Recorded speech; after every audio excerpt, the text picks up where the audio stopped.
I want you to sit with me for a moment. Not as a student reading about markets in a textbook, not as someone scanning headlines or watching ticker symbols flash across a screen. I want you to sit with me the way I used to sit alone in my office on Exchange Place, after the noise of the trading floor had gone quiet, after the boys had gone home, after the last trade of the day had been settled.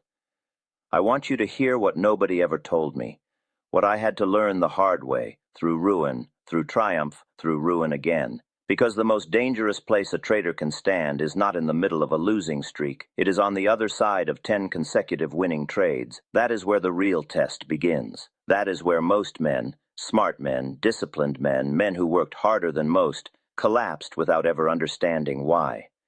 Before I explain that, I need you to do something.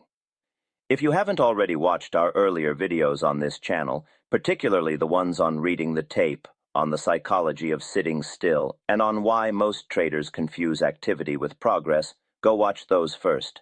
The link is in the description. This conversation will mean far more to you once that foundation is laid. Everything I say here is built on what came before. Markets are not isolated events, neither is your education as a trader. Now, let me tell you what happens after 10 winning trades. And I do not mean 10 lucky trades. I mean 10 trades where you read the market correctly, where you waited with patience, where you entered at the right moment, sized your position with intelligence, and exited with discipline. 10 trades where everything you believe about your methodology was confirmed by the market itself. 10 trades where the numbers on the page validated every instinct, every hour of study, every sacrifice you made to understand this business. What happens after that? The mind changes. And most of the time, it changes in ways the trader does not notice until it is far too late. I will tell you exactly what changed in me. After my first great run, when I had turned a small stake into something that made men twice my age look at me differently, I felt something shift.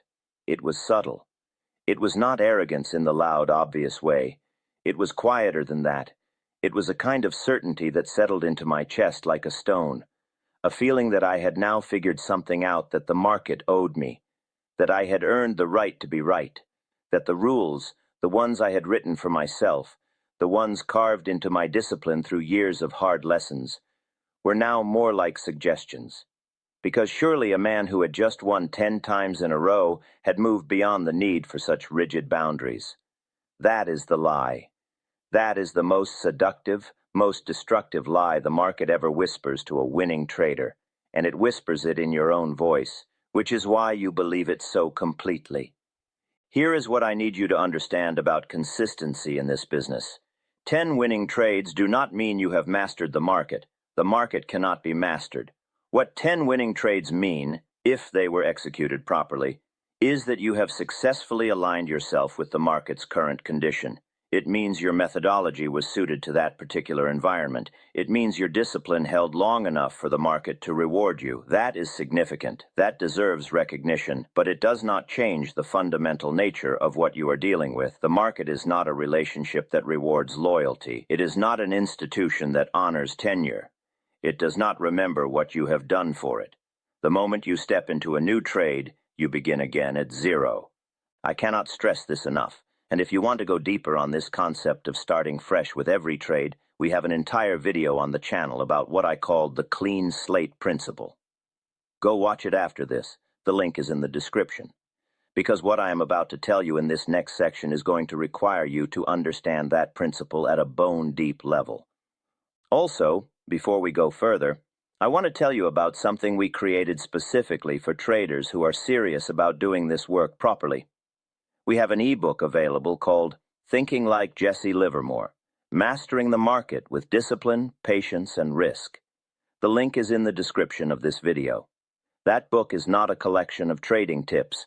It is a framework for how to think, how to train your mind to operate with the kind of cold, patient clarity that this business demands. And there is a second book alongside it, the Livermore Journal, a 90-day trading psychology workbook. 90 days of structured reflection, prompts, and psychological exercises designed to build the inner architecture that separates the men who last in this business from the men who do not. Both links are in the description. Get them. Use them. They will change how you see yourself as a trader. Now let me continue. Because we are just getting started, and what comes next is the part that most traders never hear. After 10 winning trades, the first thing that changes is not your strategy. It is your relationship with uncertainty. And this is where everything begins to unravel, slowly and then all at once, for the trader who is not watching carefully. When you first begin in this business, Kurai, when you are still learning, still humble, still carrying the memory of your last painful loss fresh in your chest, you have a natural respect for uncertainty. You know you might be wrong, you account for it. You build it into your position sizing. You place your stop with the reverence of a man who has been burned before. You do not overtrade because you are not yet sure enough of yourself to take unnecessary risk. That humility is not weakness. It is the single greatest asset a new trader possesses, and tragically, it is the first thing that gets stripped away by success. After 10 winning trades, uncertainty starts to feel like an insult. The mind begins to reframe it. Instead of saying, "I might be wrong about this trade," you begin to say, "I have been right 10 times. The odds are in my favor." But that is not how probability works. That is not how markets work. Each trade is its own event. The market does not keep a running tally of your recent performance and decide to reward your streak. The man who has won 10 times in a row has exactly the same statistical exposure on his 11th trade as the man entering his first trade of the month. The difference is psychological, and psychology, in the end, is everything. I learned this in 1906. I learned it again in 1907 after my greatest triumph. I learned it in 1929, sitting on top of the world with over $100 million, absolutely certain, with the weight of every prior success behind that certainty, that I understood how markets moved. What I had forgotten in the glow of that certainty was the most important lesson I ever discovered. The market is always in the process of changing its character. What worked last month may not work this month. What rewarded patience and timing in a trending market will punish that same patience in a choppy, directionless one, and the trader who has been winning consistently is precisely the trader who is least prepared to recognize that shift, because his recent experience has told him the world works a certain way, and the human mind clings to confirmed experience with extraordinary stubbornness. This is why I want you to watch our video on reading market character. It is on the channel, and the link is in the description. In that video, I go into detail about how I learned to distinguish between a market that was ready to reward my methodology and one that was in a transitional phase where the wisest move was to step back entirely. Too many traders ask, "What should I buy?" when the better question is always, "Should I be in this market at all right now?" Those are two completely different questions, and the answer to the second one determines whether the first question even matters. Now let me tell you what 10 winning trades do to position sizing, because this is where the financial damage happens even when the psychological damage has already been done. After sustained success, traders expand their size. This is natural, this is even rational to a point. If your methodology is working, if your read on the market is confirmed, increasing your exposure to capitalize on that edge makes logical sense. I did this myself. There is a version of this that is sound trading practice. But there is another version, the version most traders fall into without realizing it, where size increases not because of a calculated decision based on updated risk parameters, but because of an emotional state, because winning feels good, because you want more of that feeling, because somewhere in your mind the elevated size starts to feel like it belongs to you now, like you have grown into it. And then the trade goes against you, not catastrophically at first, just a small move in the wrong direction. A normal pullback, perhaps. The kind of thing that 3 months ago, before the winning streak, you would have managed with calm precision, tightening your stop, reducing size, respecting the signal that the trade was not developing as planned. But now you hold, because you are certain, because 10 winning trades have told you that you know how this ends. So you hold, and the position moves further against you. And now you are in the territory where rational thought begins to compete with ego, and ego, fed by 10 consecutive victories, almost always wins that argument. I want to be honest with you about something. The version of this story where I tell you I learned this lesson cleanly once and then never repeated the error, that version is not true. I went through this cycle multiple times in my career. I am telling you about it not to confess weakness, but because I believe the most useful thing I can offer you is the unvarnished truth of what actually happens inside a trader's mind. Not the mythology, not the legend. The actual human experience of being right for an extended period and then allowing that rightness to become the seed of a massive, avoidable mistake. If you are finding this honest and you want more of this kind of direct, practical psychological insight, leave a comment below and tell me. Tell me where you are in your trading journey. Tell me if you have experienced this, the 10-trade confidence that turned into a $10,000 lesson. I read those comments. The community on this channel is one of the most serious, most committed groups of traders I have encountered, and your experiences inform what we create here. Comment, engage, and if you have not subscribed yet, do it now, because what I am about to tell you in the final section of this video is, I believe, the most important thing I have ever said about what it actually takes to survive long-term in this business. Here is what nobody tells the trader who has just had 10 winning trades. Here is the truth that exists on the other side of every sustained run of success. The truth that the market will eventually teach you whether you learn it here or learn it in the most painful way possible. The trader you were before the winning streak, the one who was careful, who was methodical, who respected risk with the quiet humility of someone who had not yet been confirmed by consistent success. That trader was closer to the version of yourself you need to become permanently than the trader you are right now, flush with wins and swelling with conviction. This is the great paradox of mastery in this business. The closer you get to genuine competence, the more you must resist the feeling of competence.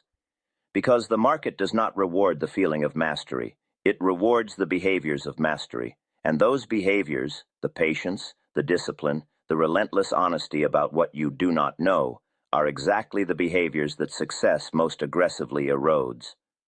What I eventually discovered after decades of this, after enough cycles of winning and losing and rebuilding and winning again, is that the only traders who survive long enough to compound real wealth are the ones who find a way to institutionalize their discipline, to make it independent of their emotional state, to build systems and rules that govern their behavior, not because they need them when they are feeling humble and careful, but specifically for the moments when they do not feel like they need them at all.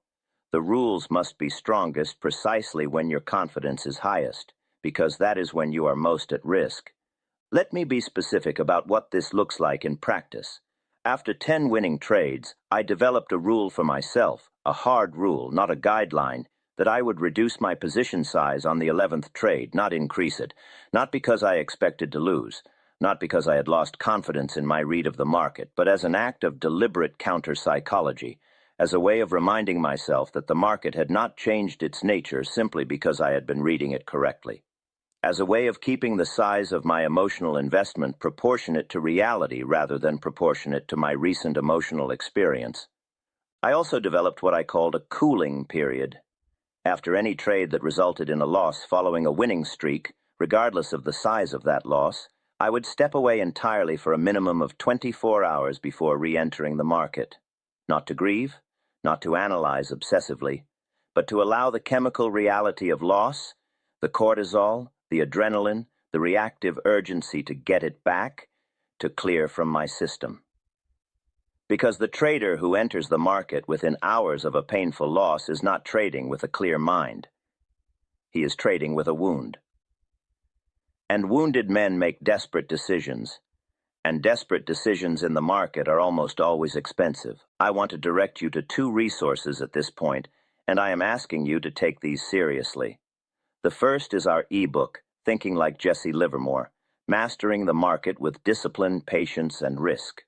Everything I have discussed in this video, the psychology of winning streaks, the institutionalization of discipline, the relationship between confidence and risk, is explored in depth in that book, with frameworks you can actually apply to your own trading. The link is in the description. If this video has spoken to you, that book will change how you operate in the market. The second resource is the Livermore Journal, a 90-day trading psychology workbook. 90 days of daily exercises designed to build exactly the kind of self-awareness and psychological discipline that separates the traders who survive from the ones who do not. Both links are in the description. These are not optional extras. They are the applied version of everything I am telling you. Also, and I mean this, go back and watch our other videos on this channel, specifically the ones on why most traders overtrade, on how to read a market that is turning, and on the psychology of waiting. Those videos are the architecture beneath this one. This conversation only makes complete sense when you have watched them. The links are in the description. Watch them today, before you open your platform tomorrow. The investment of time will pay dividends that no single trade ever could. Now let me bring this home, because I want to leave you with something that stays with you. The 10 winning trades will come.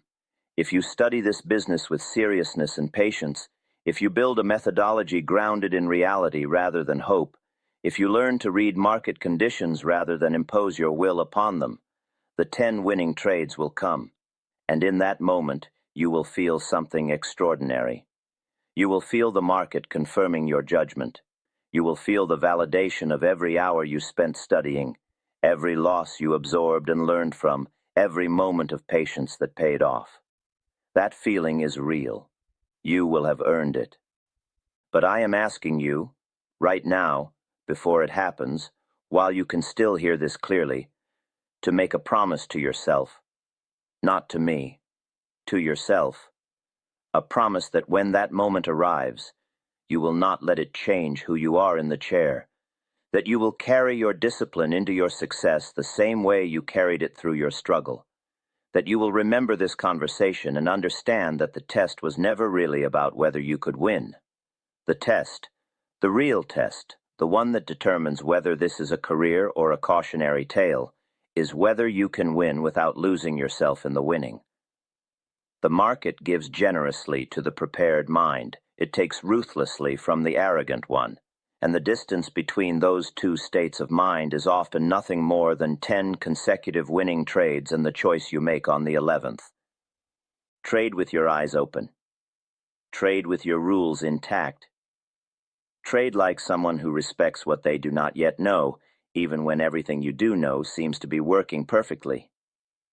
That is the only way I know to last.